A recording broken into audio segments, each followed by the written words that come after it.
Welcome back. It's the Conversation Arena with Ben Starr, and we're live here at the Festival of Dreams. We are talking with a modern witch. Stacey. Yes. What makes you a modern witch? Well, I'm a witch, and I happen to live in these times, not back in the day. Otherwise, I'd be a little afraid right now if I was living back in medieval times. Now, as a kid, I used to watch Bewitched. Yes. I love that show. Yes. Was that a world that existed? Do you think? Do you think the TV world had an insight to what could have been? No, not really. I think it was just a really fun concept, and I wish I could wiggle my nose like that, but I can't, unfortunately. So, when did you develop your skill for what you do? Because sometimes it happens at an early age. Yeah. No, for me, I didn't come from a magical family or anything like that. I came from a corporate and science background. Witchcraft is a very logical path. It's not, you don't have to be hereditary witch, although there are some. It's something that you train to be, and I think because it's a pagan path, which means earth honouring, it is the indigenous practice of Europe. So, you know, you train with other witches, you train all around the world. I mean, I've trained the priestess path as well as the goddess path. So, you know, there's many of us. It's estimated in Australia there's over 60,000 pagans, with most of those as witches. Now, when you look at your life from the corporate world, what were you doing in the world of science? Right. And where did the change happen? Well, I don't think that the change happened overnight. I think, most witches, or people that identify as witches, they're from every profession. You just happen to follow that particular practice. So if you're earth honouring, if you love the nature, those sorts of things, well, you're halfway to being a witch, really. Were you scared? Like, were you working in the world of pharmaceuticals? No. Well, then I'd have potions. It would be easy. Potions, yeah. No, I was working in, marketing, PR, journalism. Yeah. So I came from a research background. Right. So from my point of view, very, very logical. Witchcraft is a very logical thing. There's nothing in science so far that really doesn't work well with what we do. We honour the things you can see and taste and touch, the moon, the stars, the earth itself. So really, there's not a big leap. I mean, I did transition from corporate world to this world, but that's more a business thing. That is, my first book is Witch in the Boardroom, which is, very lucky it was a bestseller, and it enabled me to move from corporate directly into doing the work full time. Now, the work that you do now, when Yes. people come to you, Yes. do you get insights very quickly as you're reading for people, or is it more intuition that you're relying on to get this information down to? Well, it really depends on what I do. I'm not a medium. I don't talk to dead people. No. I have the psychic skills. I do oracle work. So yes, I plug into what I would call the source or universal field, and then I get images and information that way, and I feed that back to the person in a very practical manner. Practical magic is what I'm sort of known for. And then there's other things that witches have been doing for a very long time, which is spell casting, spellcraft, ritual, healing, those sorts of things, and that's really what I'm better known for. Now, it's interesting, my little niece is going through this, she's only coming up to 2, going through this whole thing about being a wizard, she loves it all, and Harry Potter and all that stuff isn't really too far away from probably what you do. It allows people to escape.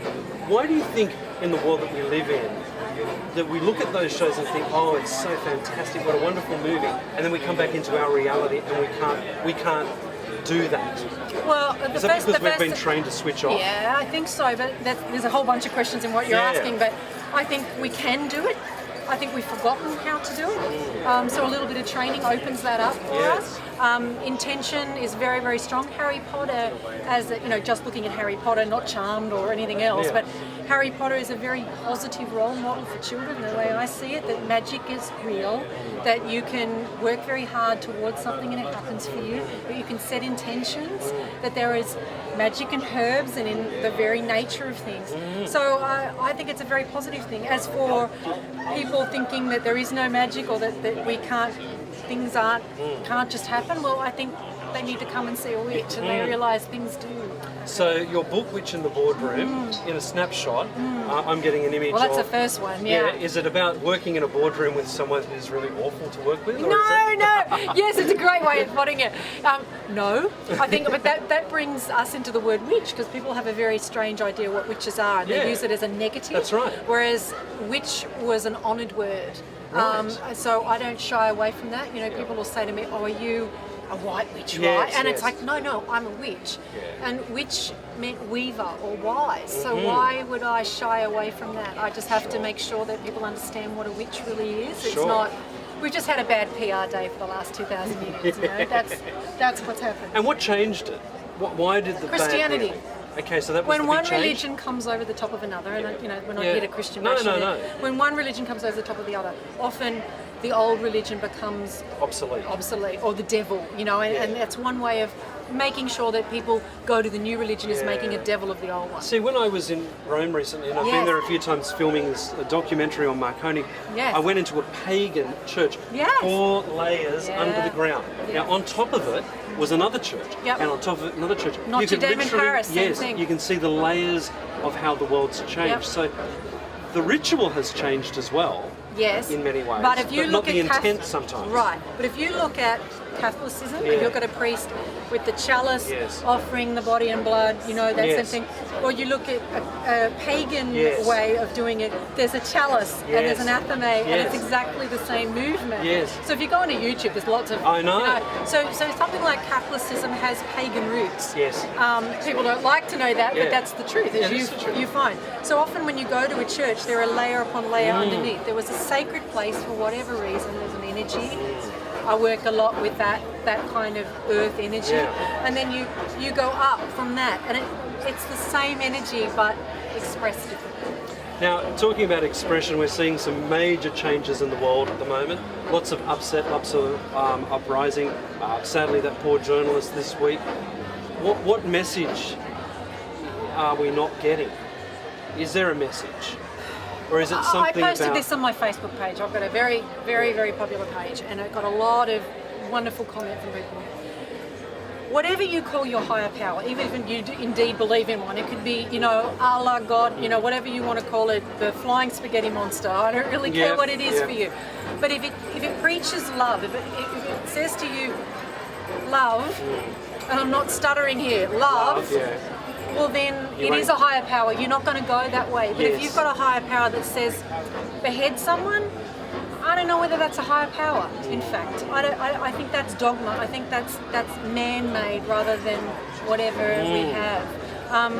The other thing that I find really distressing, I mean that's part of it, but is the way we treat the earth. You know, I'm a witch. That means I'm pagan. That means I'm earth honouring. So every day, my responsibility as a witch and a pagan is to educate people to love the earth, fall back in love with the earth, and then you'll fall back in love with yourself as a consequence. Right? So, you know, I've got a movement called Nature Luster, where I encourage people to go out into nature, just simply go outside. We're in boxes within boxes within boxes. I know. We have vitamin D deficiency. We don't connect with the earth. We don't do any of that. And a lot of, especially spiritual people, we go, oh, it's what's up there. It's the connection with the divine, right? But it's you've got to be here. grounded first, buddy. Get your feet in the dirt and then feel strong to go up. You know, part of that is what I'm interested in. Not looking at the next life, not looking at heaven or whatever people think that is. I'm interested in the life I have here and helping people make the most of that. Fantastic. Now, if people would like to get in contact with you, you've got the Facebook page. Where do we go to? You go to themodernwitch.com.